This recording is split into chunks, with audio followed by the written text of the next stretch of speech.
শুভ সকাল আমার চতুর্থ শ্রেণীর ভাই ও বোনেরা।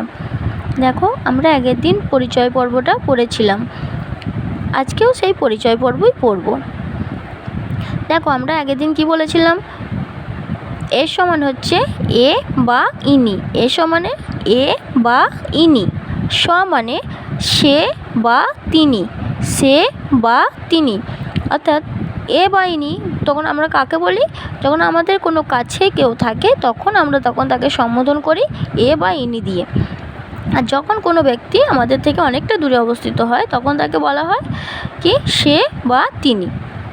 এক্ষেত্রে দেখো ভালো করে, এই ছেলেটি দেখো কাছের একজনকে দেখাচ্ছে, দূরের একজনকে দেখাচ্ছে। এসো ক, এসো ক, ইনি কে, ইনি কে, এসো আচার্য, এসো আচার্য, ইনি আচার্য। এতস্য নাম লব, এতস্য নাম লব, এতস্য মানে হচ্ছে এর, এর নাম লব। কস্য নাম লব, কস্য নাম লব। কি বলেছে আগে? এতস্য নাম লব, এর নাম লব। আর আমরা এটা কি কোশ্চেন আকারে করতে, অর্থাৎ প্রশ্ন আকারে করছি। কস্য নাম লব, কার নাম লব? কস্য মানে কার, কার নাম লব? আমরা ওপরে কি বললাম সেইটাই আবার বলবো। এতস্য নাম লব, এর নাম লব। পরে দেখো আগেরটা কি বললাম? এসো ক, ইনি কে। পরেরটা কি?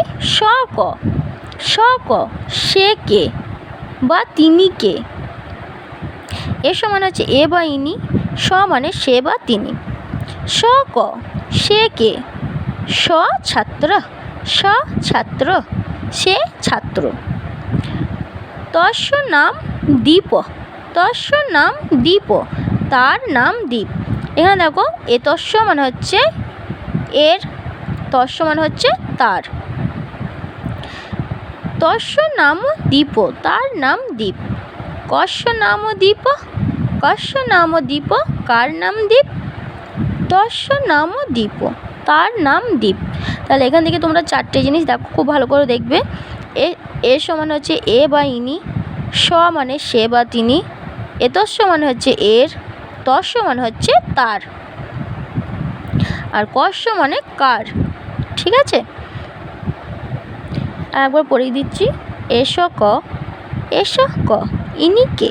এসো আচার্য, ইনি আচার্য। এতস্য নাম লব, এর নাম লব। কস্য নাম লব, কার নাম লব? এতস্য নাম লব, এর নাম লব।